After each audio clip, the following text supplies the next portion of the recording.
Hello दोस्तों, how are you. आप सभी कैसे हो? अच्छे होंगे, मस्त होंगे और अपनी पढ़ाई में व्यस्त होंगे। प्यारे दोस्तों, जितने भी विद्यार्थी हैं उन सबको अपनी पढ़ाई में व्यस्त होना बहुत जरूरी है, क्योंकि हमारे विद्यार्थी की जीवन के अंदर एक ही लक्ष्य होता है, पढ़ाई करो पढ़ाई करो पढ़ाई करो। पढ़ाई करने के साथ और भी एक्टिविटीज होती हैं, लेकिन लक्ष्य हमारे क्या होना चाहिए? पढ़ाई करो। तो प्रिय विद्यार्थियों, आज हम इस वीडियो के अंदर बात करने वाले गोल्जी उपकरण के बारे में। तो इससे पहले हमने कोशिका के अंदर पाए जाने वाले काफी अंगों के बारे में पढ़ा है, कोशिका के डिटेल के बारे में पढ़ा है और कोशिका के विभिन्न भागों के बारे में अच्छे से पढ़ने की कोशिश की है। और इसी तरह की वीडियो और कंटिन्यू देखने के लिए, कोशिका को पूर्ण रूप से समझने के लिए हमारी वीडियो कंटिन्यू देखते रहिएगा। तो आइए दोस्तों, शुरू करते हैं गोल्जी उपकरण के बारे में। तो प्लीज दोस्तों ध्यान दीजिएगा, अच्छे से समझने की कोशिश कीजिएगा। सबसे पहले हम बात करते हैं गोल्जी उपकरण, जिसको हम गोल्जी एपेरेटस कहते हैं। अब सर्वप्रथम गोल्जी उपकरण की खोज किसने की, गोल्जी उपकरण को किसने देखा? तो सबसे पहले हमें यही पता होना चाहिए, गोल्जी उपकरण को कैमिलो गोल्जी ने देखा। गोल्जी उपकरण की खोज किसने की दोस्तों? कैमिलो गोल्जी ने। तो ये सबसे याद रखने जैसा प्रश्न है और कभी भी पूछा भी जा सकता है। बताइए गोल्जी उपकरण की खोज किसने की? कैमिलो गोल्जी ने की। अब हम गोल्जी उपकरण की संरचना को देखते हैं। ये जो संरचना आपके सामने बनी हुई है, ये गोल्जी उपकरण की संरचना है। इस संरचना को हमें समझना है कि ये क्या संरचना है, किस प्रकार से है।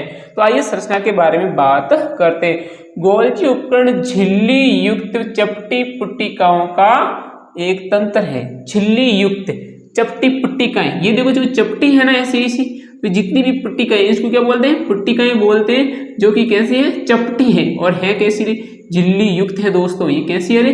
झिल्ली युक्त है दोस्तों। तो इसके अंदर जो झिल्ली जैसी संरचना पाई जाती है ना दोस्तों, तो ये जितनी भी पुट्टिकाएं चपटी होती हैं और इसके ऊपर झिल्ली पाई जाती है, तथा जो एक तंत्र का निर्माण करते हैं। क्या करती है? तंत्र, मतलब एक सिस्टम वाइज एक बड़े तंत्र बनाती है, एक सिस्टम बनाती है, जिसकी तरह इस तरीके से व्यवस्थित होके। अब इसके मैं व्यवस्था के क्रम को देखूं तो ये सब एक दूसरे के ऊपर समांतर क्रम में व्यवस्थित है। एक के बाद एक, एक के बाद एक, एक के बाद एक समांतर क्रम में व्यवस्थित हैं। और इन व्यवस्थित होती है समांतर क्रम में कुंडिका कहते हैं। क्या कहते हैं? कुंडिका। तो ये वाली संरचना जो आपकी इस प्रकार दिख रही है, इसको क्या बोल रहे हैं? कुंडिका बोल रहे हैं, इस प्रकार से व्यवस्थित संरचना को। तो दोस्तों हमें पता चला कि ये जो गोल्जी उपकरण की जितनी भी संरचनाएं हैं, वो एक तो चपटी होती है, एक झिल्ली युक्त होती है। चपटी व झिल्ली युक्त पुट्टिकाओं का एक तंत्र है। चपटी झिल्ली युक्त जितनी भी पुट्टिकाएं, सबके ऊपर झिल्ली है। इन सब चपटी व झिल्ली का युक्त पुट्टिकाओं का, ये पुट्टिकाएं हैं, खाली जगह क्या कहलाती है?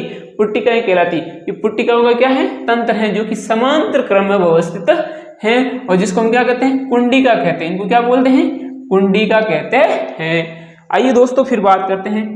हम देखते हैं कि ये जो गोल्जी उपकरण है, ये जंतु कोशिका में भी पाया जाता है, पादप कोशिका के अंदर भी पाया जाता है। ये भी याद रखना दोस्तों, जो गोल्जी उपकरण है, जो कि जंतु कोशिका के अंदर भी पाया जाता है और पादप कोशिका के अंदर भी पाया जाता है। अब हम बात करते हैं, देखो इसमें जंतु कोशिका में ये तंत्र के रूप में केंद्र के पास स्थित होता है। जैसे मान लेते हैं, हम यहाँ पर एक कोशिका का डायग्राम बना लेते हैं। मान लो ये कोशिका है, इसका ये न्यूक्लियस केंद्र है। तो जब जंतु कोशिका में जब ये गोल्जी उपकरण स्थित होगा, तो वे किस पर होगा? केंद्र के पास में व्यवस्थित होगा। कहाँ होगा? केंद्र के पास में एक तंत्र के रूप में व्यवस्थित होगा। किस कोशिकाओं में? जंतु कोशिकाओं में। जबकि पादप कोशिकाओं में ये स्वतंत्र रूप से विभिन्न भागों में स्थित होता है। लेकिन जैसे ये पादप कोशिकाओं में होगा, अगर हम गोल्जी उपकरण की बात करें तो ये यहाँ भी हो सकता है, यहाँ भी हो सकता है। स्वतंत्र रूप से इसके भाग विभिन्न क्षेत्र के अंदर, कोशिका के अंदर कहीं भी उपस्थित हो सकता है। तो याद रखना दोस्तों ये भी चीज कि जंतु कोशिका में ये हमेशा केंद्र के पास में स्थित होगा, जबकि ये पादप कोशिकाओं के पादप कोशिका में ये कोशिका के विभिन्न भागों के अंदर कहीं भी स्थित हो सकता है। फिर हम बात करते हैं दोस्तों, इस गोल्जी उपकरण के 2 फेस होते हैं। कितने फेस होते हैं? 2 फेस होते हैं। एक फेस जिसका नाम सिस है, एक फेस जिसका नाम ट्रांस है। तो दोस्तों दिख रहा है ना, ये जो ऊपर वाला जो इस गोल्जी उपकरण का फेस दिख रहा है, फेस वाला भाग, इसको बोलते हैं सिस फेस, और जो नीचे वाला भाग दिख रहा है इसको बोलते हैं ट्रांस फेज। लेकिन जो सिस फेज है वो केंद्र की तरफ स्थित होता है, न्यूक्लियस की तरफ स्थित होता है। तो दोस्तों याद रखना, जो सिस फेस है वो कहाँ होता है? केंद्र की तरफ स्थित होता है। जबकि जो ट्रांस फेज है वो क्या होता है? सेल मेम्ब्रेन की तरफ स्थित होता है। तो सिस फेज कहाँ स्थित होता है दोस्तों गोल्जी उपकरण का?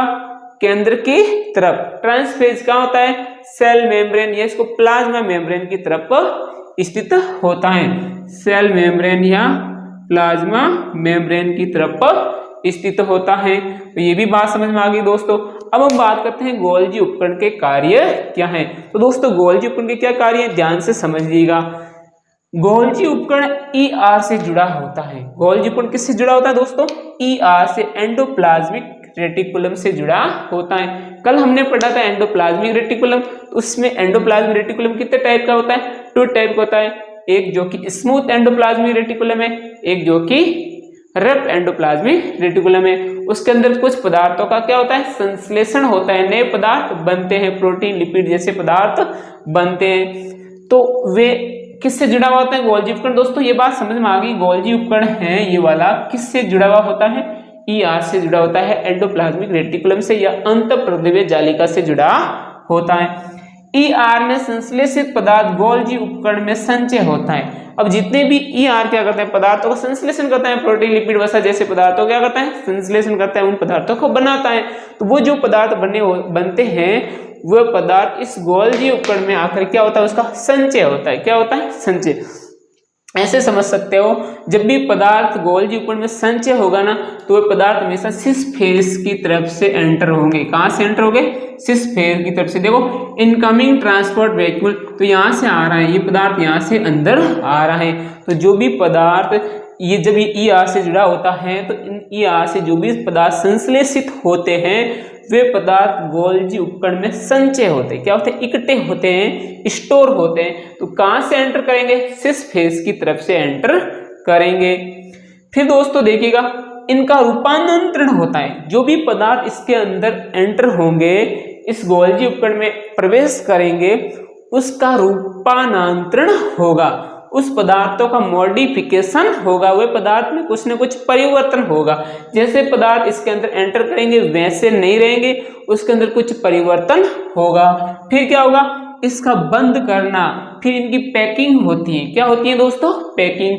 जैसे ये पदार्थ अंदर आए, उसके अंदर कुछ मॉडिफिकेशन हुआ यहाँ पर, और उसके अंदर कुछ न कुछ परिवर्तन हुआ।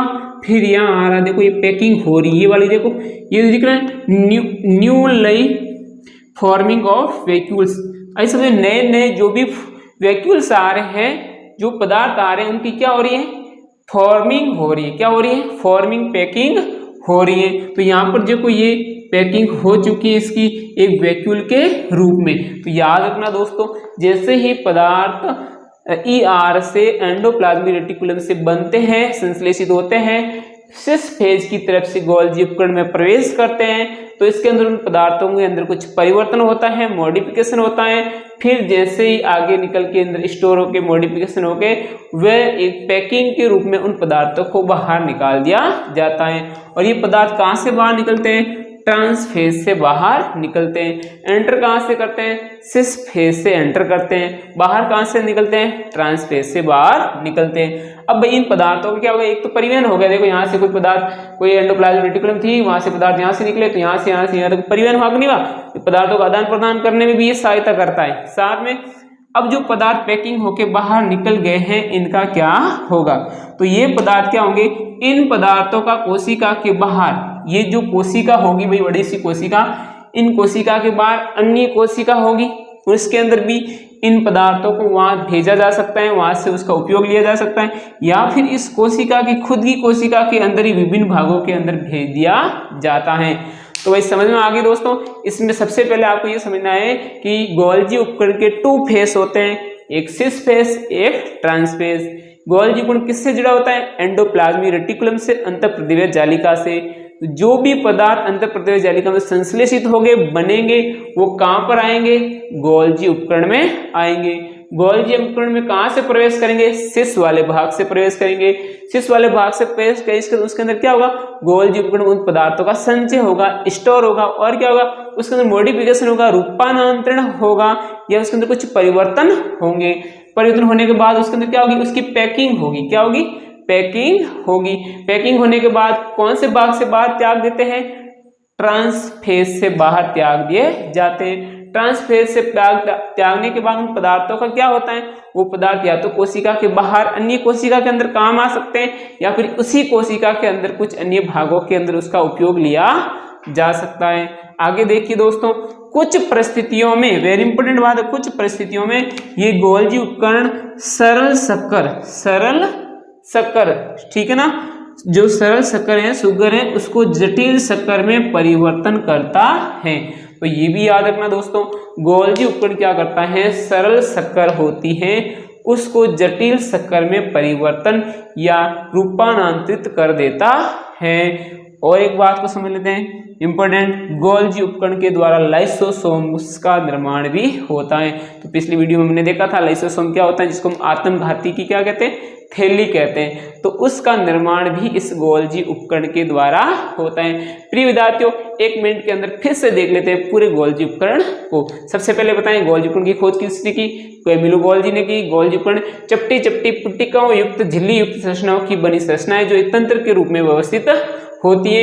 ये पादप कोशिका या जंतु कोशिका में दोनों में पाया जाता है। जंतु कोशिका में ये केंद्र के पास स्थित होता है, जबकि पादप कोशिकाओं में ये कहीं भी स्थित हो सकता है। फिर हमने देखे गोल्जी उपकरण के 2 फेस होते हैं। कितने फेस होते हैं, 2 फेस होते हैं। एक का नाम सिस फेस, एक का नाम ट्रांस फेस। सिस फेस कहाँ होता है दोस्तों, केंद्र की तरफ होता है।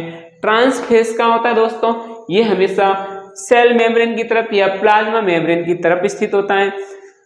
और क्या गोल्जी उपकरण किससे जुड़ा होता है दोस्तों, आपको पसंद आ जाए, गोल्जी उपकरण किससे कनेक्टेड रहता है, किससे जुड़ा होता है, तो ER से, एंडोप्लाज्मिक रेटिकुलम से, अंतःप्रदेशीय जालिका से जुड़ा रहता है। अंतःप्रदेशीय जालिका में जितने भी पदार्थ संश्लेषित होते हैं उसका संचय कहाँ होता है, गोल्जी उपकरण में होता है। गोल्जी उपकरण पदार्थों क्या करता है, संचय करता है, उसका रूपांतरण करता है, उसकी पैकिंग करता है, ठीक है, और फिर उन पदार्थों को कहाँ से त्याग देता है, ट्रांस वाले फेज से। फिर उन पदार्थों का क्या होता है, कोशिका के बाहर या कोशिका के अंदर विभिन्न भागों के अंदर उसका उपयोग होता है। फिर क्या है, गोल्जी उपकरण कुछ परिस्थितियों में सरल शर्करा को जटिल शर्करा में परिवर्तित कर देता है। और गोल्जी उपकरण क्या करता है, लाइसोसोम्स का भी निर्माण करता है। प्रिय विद्यार्थियों, यहाँ पर हमारा ये टॉपिक पूरा होता है। विद्यार्थियों, आपको टॉपिक अच्छा लगा है, मस्त लगा है, शानदार जानकारी लगी है तो इस चैनल को लाइक कीजिएगा, शेयर कीजिएगा और सब्सक्राइब कीजिएगा।